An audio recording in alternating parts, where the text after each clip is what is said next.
Welcome to Shyam institute daily current affairs.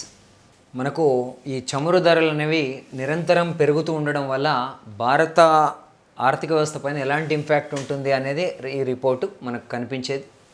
So చమురు ధర బ్యారెల్కి లేదా పీపాకి $10 చొప్పున పెరిగితే మనకు కరెంటు ఖాతా అనేది 1400 కోట్ల నుంచి 1500 కోట్ల డాలర్ల వరకు, అంటే $15 బిలియన్ వరకు మన మీద ఇంపాక్ట్ పడే అవకాశం ఉంది. ఇది జీడిపిలో 0.4% సమానంగా ఉంటుంది. అలాగే మనం డాలర్ తోటి రూపాయి కూడా క్షీణించడం జరుగుతుంది. ఇవి మనం ఎందుకంటే మనం దిగుమతి చేసుకుంటున్నాం కాబట్టి మనం ఎక్కువ డాలర్లను చెల్లించాల్సి వస్తుంది. ఆర్బీఐ కూడా ఎక్కువ డాలర్లను ఓపెన్ మార్కెట్తో కొనాల్సి వస్తుంది. దాని ద్వారా రూపాయి విలువ కూడా క్షీణించడం జరుగుతుంది. ఇక అలాగే మనకు ఒక చమురు ధర ఒక 10% కనుక పెరిగితే మనకు టోకు ధరల సూచి 0.9% పెరుగుతుందని ఒక అంచనా. అలాగే పీపా ధర అంటే బ్యారెల్ చమురు ధర $10 పెరిగితే మనకు జీడిపి వృద్ధి రేటు కూడా ఒక 10 బేసిస్ పాయింట్ల కోత పడుతుందని అంచనా. మనకు 2022లో మనం పీపా చమురు ధర $71 నుంచి $77 మధ్యలో అంచనా వేసుకొని మనం ఇప్పుడున్న సిస్టమ్ని, ఆర్థిక సర్వేలని, ఆర్థిక విధానాలని, బడ్జెట్ని వేసుకోవడం జరిగింది. కానీ ఇప్పుడు ప్రస్తుతానికి మళ్ళీ $93 ఒక పీపా ధర $93 చేరడంతో రాబోయే కాలంలో మనకు పొటాష్ లాంటి ఎరువులు వీటి ధరలు ఇప్పటికే ఆకాశాన్ని అంటాయి, విపరీతంగా పెరిగి వ్యవసాయం మీద ప్రభావం పడుతుంది. ఎందుకంటే అందులో ఇంగ్రీడియంట్స్ అన్నీ కూడా మనం దిగుమతి చేసుకోవాల్సినవి. అలాగే రా మెటీరియల్ అందులో క్రూడ్ ఉంటుంది, ముడి చమురుతో తయారవుతాయి కాబట్టి అది. సో మనకు IADD అంటున్నాం, అంటే ఇండియా ఆఫ్రికా డిఫెన్స్ డిస్కషన్స్. ఈ ఇండియా ఆఫ్రికా డిఫెన్స్ డిస్కషన్స్ 2020లో తొలిసారి లక్నోలో నిర్వహించడం జరిగింది. తాజాగా అక్టోబర్ 18 నుంచి 22 వరకు కూడా మనకు డిఫెన్స్ ఎక్స్పో జరిగింది గాంధీనగర్లో. ఆ సందర్భంగా కూడా కొన్ని నిర్ణయాలు మనకు ఆఫ్రికాకు సంబంధించి మనకు తీసుకోవటం జరిగింది. సో 50 దేశాల ప్రతినిధులు, దాదాపు 20 దేశాల రక్షణ మంత్రులు మనకు ఈ యొక్క కార్యక్రమంలో పాల్గొన్నారు. ముఖ్యంగా మనకి హిందూ మహాసముద్రం అనేది ఏదైతుందో ఆ హిందూ మహాసముద్ర తీరాన్ని పరిరక్షించడంలో మనకు ఆఫ్రికా దేశాలతోటి ఉన్న సరిహద్దు అనేది కీలకమైన అంశం. చైనా ఇందులోకి వేగంగా చొచ్చుకొస్తున్న నేపథ్యంలో మనం ఆల్రెడీ సాగర్ అనే ఒక కార్యక్రమాన్ని ప్రవేశపెట్టాం. Security and growth for all in the region, security and growth for all in the region అనేది అదొక కార్యక్రమం. దాంతోపాటు 2008 నుంచి మనం ఇండో ఆఫ్రికన్ సదస్సుల్ని కంటిన్యూగా ఏదో ఒక రూపంలో జరిపే ప్రయత్నం చేస్తున్నాం. అప్పటి నుంచి దాదాపుగా 197 ప్రాజెక్టులను మనం అనౌన్స్ చేస్తే అందులో 65 ఇప్పుడు ప్రోగ్రెస్లో ఉన్నాయి. సో 2020-21లో భారత్ అండ్ ఆఫ్రికాల మధ్య ద్వైపాక్షిక వాణిజ్యం ఒక $56 బిలియన్ ఉంటే ఇప్పుడు అది $86 బిలియన్ రీచ్ అయింది. 2020-21లో ఆ రకంగా ఉంటే ఇప్పుడు మనం కొనసాగుతున్న ఇయర్లో 2022కి $86 బిలియన్ చేరింది. ఇక ఆఫ్రికాలో అత్యధికంగా పెట్టుబడి పెట్టిన దేశాల్లో ఆల్రెడీ చైనా చాలా ముందంజలో ఉంది. బట్ భారత్ తొలి 5 దేశాల్లో కంటిన్యూస్గా మనకు కొనసాగుతూ వస్తుంది. ఇటీవల కాలంలో వాళ్ళకి ఎలాంటి విపత్తులు వచ్చినా ఏమొచ్చినా మనం మానవతా సహాయం చేస్తున్నాం. వాళ్ళు కూడా ఆఫ్రికా ఖండం మొత్తం కూడా ముక్త కంఠంతో భారతదేశాన్ని భద్రతా మండలిలో ఈ యొక్క శాశ్వత సభ్యత్వానికి సంబంధించి ఏకగ్రీవంగా మద్దతు తెలుపుతున్నాయి. ఇక రక్షణ కార్యదర్శిగా Giridhar Aramane, so 1988 batch AP cadre IAS, ఆయన గిరిధర్ అరమానే బాధ్యతలు స్వీకరించడం జరిగింది. అజయ్ కుమార్ స్థానంలో ఆయన ఈ బాధ్యతలు స్వీకరించారు. ఈ పదవిలోకి వచ్చే ముందు ఆయన రోడ్డు రవాణా, జాతీయ రహదారులకు సంబంధించిన కార్యదర్శిగా పనిచేశారు. రోడ్డు రవాణా జాతీయ కార్యదర్శిగా ఈయన ఇక్కడికి వచ్చాడు కాబట్టి అదే పదవిలోకి మరో తెలుగు వ్యక్తి రావటం జరిగింది. ఆయన పేరు PVVSS రవిప్రసాద్. ఈ పదవిలోకి వచ్చిన మొట్టమొదటి తెలుగు వ్యక్తి ఆయన. 1988 ఈ సెంట్రల్ ఇంజనీరింగ్ సర్వీసెస్కు సంబంధించిన వ్యక్తి ఆయన. సో ఆయన భీమవరం సమీపంలోని గొల్లెల కోడరిలో జన్మించడం జరిగింది. బట్ తెలంగాణకు సంబంధించిన అల్లుడు, తెలంగాణలోని పెద్దపల్లి జిల్లా మంతనికి సంబంధించిన వ్యక్తిని ఆయన పెళ్ళాడడం వల్ల. జిఎస్టీ వసూళ్ళు అనేటివి మనకు ఆంధ్రప్రదేశ్లో 24%, తెలంగాణలో 11% వృద్ధిని నమోదు చేశాయి అక్టోబర్ నెలకు సంబంధించి. సో మనకు పోయిన సంవత్సరం 2021 అక్టోబర్లో మనకు ఆంధ్రప్రదేశ్కి 2879 కోట్ల ఆదాయం వస్తే ఇప్పుడు అది 3579 కోట్లకు పెరిగింది. ఇది పోయిన అక్టోబర్తో పోల్చి చూస్తే 24% గ్రోత్. అదే తెలంగాణకు సంబంధించి చూసినప్పుడు 3854 నుంచి 4284 క్రోర్స్కి పెరగడం జరిగింది. సో ఇది మనకు 11% వృద్ధి నమోదు కావడం జరిగింది. బట్ దక్షిణాది రాష్ట్రాల్లోనే మీకు అత్యధిక వృద్ధి రేటు పుదుచ్చేరిలో నమోదైంది, అది 34%. మిగిలినవి మనకు పెద్దగా అవసరం ఏం లేదు. పుదుచ్చేరి అనేది గుర్తుపెట్టుకోండి 34%. దెన్ కర్ణాటక 33%, కేరళ 29%, తమిళనాడు 25% నమోదు చేయటం జరిగింది. సో మనకు ఎంసిఈడి అంటున్నాం, multi cancer early detection test అనేది ఇప్పుడు అందరి దృష్టిని ఆకర్షిస్తుంది. ఈ ఎంసిఈడి అనేది మనకేంటంటే మన శరీరంలో ఉండే ఈ క్యాన్సర్ కావచ్చు, ఏవైనా కణితి కణాలు శరీరంలో చనిపోతూ ఉంటే తాము చనిపోయేటప్పుడు రక్త ప్రసరణ వ్యవస్థలోకి డిఎన్ఏని విడుదల చేయడం జరుగుతుంది. ఆ డిఎన్ఏ విడుదల కారణంగా ఆ కణితి డిఎన్ఏ కోసం ఈ యొక్క ఎంసిఈడి టెస్ట్ ద్వారా అన్వేషించడం సాధ్యమవుతుంది. అది ఎర్లీగానే డిటెక్ట్ చేయడం వల్ల ఆ కణజాలం ఎక్కడి నుంచి వచ్చింది, ఏ కణజాలం బాడీలో ప్రభావితం అయిందో దీంట్లో చూడొచ్చు.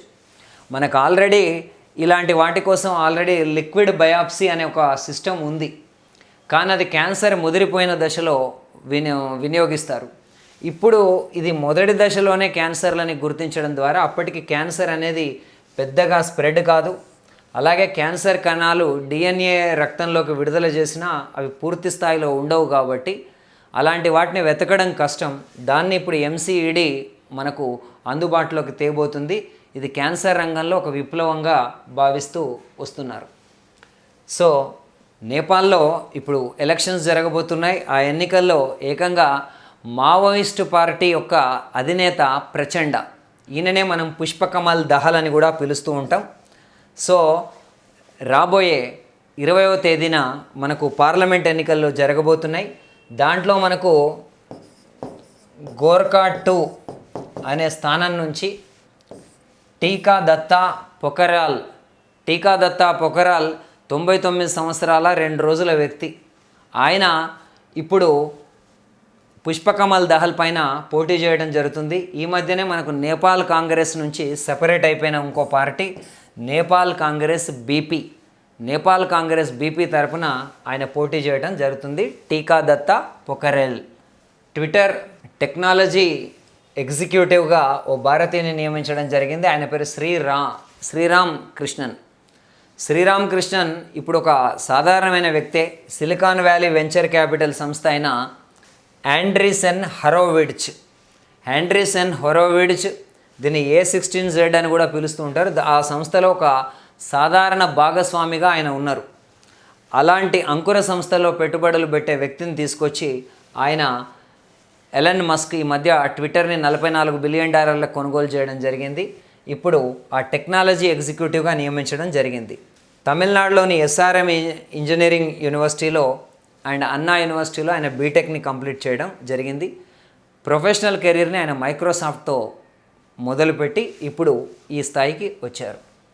సో ఇంకది రోజుకో ఘటన జరుగుతూనే ఉంది. అంటే మనకు అక్టోబర్ 30న జరిగిన ఆ ఘటనలో మోర్బీ మణిమందిర్ దగ్గర మచ్చు నది పైన ఉన్న ఒక వంతెన 233 మీటర్ల పొడవు 1.25 మీటర్ల వెడల్పు ఉన్న ఆ నది ఇప్పుడు కూలిపోవడం జరిగింది. దాంట్లో మృతుల సంఖ్య ఇప్పుడు 135కు పెరగడం జరిగింది. ఇది యాక్చువల్లీ 1879 ఫిబ్రవరి 20న అంటే దాదాపు 143 ఏళ్ల క్రితం దీన్ని నిర్మించారు.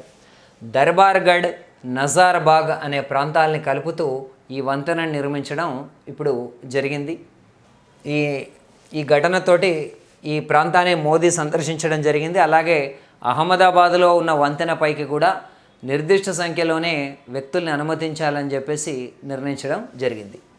ఇక మనకిప్పుడు మాన్గఢ్ ధామ్ అనే దాన్ని జాతీయ స్మారక చిహ్నంగా కేంద్రం ప్రకటించడం జరిగింది. నెక్స్ట్ మనకు ఈ ప్రాంతంలో ఉన్న ఎలక్షన్స్ల దృష్ట్యా సో మనకు ఏం జరిగింది చరిత్రలో అంటే 1913 నవంబర్ 17 ఈ ప్రాంతంలో స్వాతంత్ర సమరంలో పాల్గొంటున్న బిల్లులు లేదా మనం తెలుగులో బిల్లు అంటాం.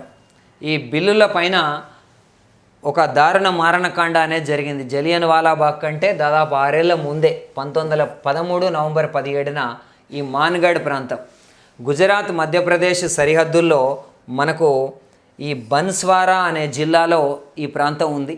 అక్కడ జరిగిన దాంట్లో దాదాపు 1500 మంది మరణించడం జరిగింది. ఈ బిల్లులు అనే వాళ్ళు రాజస్థాన్లో దాదాపు 25 అసెంబ్లీల స్థానాల్లో చాలా బలంగా ఉన్నారు. ఇప్పుడు మాన్గఢ్ ధామ్ని ఒక నేషనల్ మాన్యుమెంట్గా మనకు నరేంద్ర మోదీ ప్రకటించడం జరిగింది. రాజస్థాన్, మధ్యప్రదేశ్, గుజరాత్ ఈ 3 ముఖ్యమంత్రుల సమక్షంలో ఇప్పుడు ఈ మాన్గఢ్ ధామ్ని జాతీయ స్మారక కేంద్రంగా పేర్కొనడం జరిగింది. ఈ వైఎస్ఆర్ దీనికి సంబంధించి మనకు కొన్ని అవార్డ్స్ ఇవ్వడం జరిగింది. ఇవన్నీ కూడా జస్ట్ నేమ్స్. మనకు వైఎస్ఆర్ అచీవ్మెంట్ అవార్డులు అంటాం. అందులో సొడెం ముక్కయ్య బుట్టయ్యగూడెం ఏలూరు జిల్లాకు సంబంధించిన వ్యక్తి. ఆదివాసీ క్యాష్యూనట్ ఫార్మర్స్ ప్రొడ్యూసర్ కంపెనీ అతను. అలాగే గోపాలకృష్ణ కోనసీమ బిఆర్ అంబేద్కర్ జిల్లాకు సంబంధించిన వ్యక్తి. కుశలవ కోకోనట్ ఫార్మర్స్ ప్రొడ్యూసర్ కంపెనీకి సంబంధించిన వ్యక్తి. అలాగే ఈ జయబ్బ నాయుడు అన్నమయ్య జిల్లాకు సంబంధించిన వ్యక్తి. అక్కడ అన్నమయ్య మ్యూచువల్ ఎయిడెడ్ కోఆపరేటివ్ సొసైటీని వాళ్ళు నడుపుతున్నారు. అలాగే కేఎల్ఎన్ మౌతిక విశాఖ జిల్లాకు సంబంధించిన అనకాపల్లి జిల్లాకు సంబంధించిన వ్యక్తి. ఇప్పుడు జిల్లా విడిపోయింది కాబట్టి అమృతఫల ఫార్మర్స్ ప్రొడ్యూసర్ కంపెనీకి సంబంధించిన వ్యక్తి. కట్టమంచి బాలకృష్ణారెడ్డి చిత్తూరు జిల్లాకు సంబంధించిన వ్యక్తి. వీళ్ళందరికీ కూడా ఈ 5 కూడా వైఎస్ఆర్ అచీవ్మెంట్ అవార్డులు లభించడం జరిగింది. తర్వాత కళలు సంస్కృతిలో ఈ యొక్క లైఫ్ టైం అవార్డు కళా తపస్వి కె విశ్వనాథ్కి లభించింది. ఆ అవార్డును ఆయన కుమారుడు స్వీకరించడం జరిగింది. ఆర్ నారాయణమూర్తి సినిమా నటుడికి కూడా. అలాగే నాయుడు గోపి ఒక రంగస్థల కళాకారుడికి అచీవ్మెంట్ అవార్డు. అలాగే పెడన కలంకారి నేతకు సంబంధించిన పిచ్చుక శ్రీనివాస్కి మళ్ళీ వైఎస్ఆర్ అచీవ్మెంట్ అవార్డు. అలాగే ఉదయగిరి వుడెన్ కట్లరీ దానికి సంబంధించి కర్రతో చేసే వంట సామాగ్రి దానికి సంబంధించి షేక్ గౌసియా బేగంకి మనకు అచీవ్మెంట్ అవార్డుని కళలు సంస్కృతిలో ప్రకటించడం జరిగింది. ఇక సాహిత్య సేవకు సంబంధించి మనోహర్ నాయుడు విశాలాంధ్ర పబ్లిషింగ్ హౌస్కి సంబంధించిన వ్యక్తి. అలాగే ఎంఎస్కో విజయ్ కుమార్కి. అలాగే రాయలసీమకు సంబంధించిన రచయిత శాంతి నారాయణ. ఈ 3 కూడా ఈ అవార్డులు ఇవ్వడం జరిగింది. ఇది కొంచెం ఫోకస్ చేసుకోండి మిగిలిన వాటితో కంపేర్ చేస్తే. అలాగే మహిళా సాధికారత సంబంధించి మనకు హైదరాబాద్లో ప్రజ్వల ఫౌండేషన్ ఉంటుంది. దానికి సంబంధించిన చైర్మన్ సునీతా కృష్ణన్. అలాగే శిరీష రీహాబిలిటేషన్ సెంటర్ని ఉయ్యూరులో నడిపే సోమేశ్వరరావుకి కూడా లైఫ్ టైం అవార్డు వచ్చింది. అలాగే దిశ పోలీసింగ్ సంబంధించి వైఎస్ఆర్ అచీవ్మెంట్ అవార్డుని రవడా జయంతి, లక్ష్మీనారాయణ, రాయుడు సుబ్రహ్మణ్యం, హజరత్తయ్య, పి శ్రీనివాసులు వీళ్ళందరికీ కూడా ఈ అవార్డు లభించింది. విద్యారంగానికి సంబంధించి అనంతజ్యోతి, ఈమె రిషి వ్యాలీ సంస్థ మదనపల్లికి సంబంధించిన వ్యక్తి. వినయ్ కుమార్ రెడ్డి జవహర్ భారతి విద్యా సంస్థలు కావలికి సంబంధించిన వ్యక్తి. బివి పట్టాభిరామ్ పర్సనాలిటీ డెవలప్మెంట్ నిపుణులు. అలాగే మనకు దస్తగిరి రెడ్డి నంద్యాలలో ఉన్న రాఘవేంద్ర విద్యా సంస్థల అధిపతి. అలాగే జర్నలిజం నుంచి అందరూ కూడా పాత్రికేయులే. బండారు శ్రీనివాసరావు, సతీష్ చందర్, మంగు రాజగోపాల్, ఎంఈవి ప్రసాద్ రెడ్డి వీళ్ళందరికీ కూడా జర్నలిజంలో లైఫ్ టైం అచీవ్మెంట్ అవార్డు లభించడం జరిగింది, YSR life time achievement award. అలాగే వైద్య రంగంలో అందరికీ కూడా ఒక 5 వ్యక్తులకి YSR life time achievement award ఇచ్చారు. ఎల్వి ప్రసాద్ హాస్పిటల్కి సంబంధించిన గుల్లపల్లి నాగేశ్వరరావు, అపోలో హాస్పిటల్ యొక్క వ్యవస్థాపక చైర్మన్ అయినటువంటి ప్రతాప్ సిరెడ్డి, అలాగే కృష్ణా ఎల్లా, సుచిత్ర ఎల్లా భారత్ బయోటెక్ యొక్క అధిపతులు, శాంతా బయోటెక్కి సంబంధించిన K Varaprasad Reddy and AIG హాస్పిటల్కి సంబంధించిన డి నాగేశ్వర్ రెడ్డి ఈ పురస్కారాలని గెలుచుకోవటం జరిగింది. సో ఆంధ్రప్రదేశ్ రాష్ట్రానికి సంబంధించిన రైతు బజార్ల సిఇఓ చీఫ్ ఎగ్జిక్యూటివ్ ఆఫీసర్గా ముల్లంగి నందకిషోర్ నియమితులు కావటం జరిగింది. So thank you friends.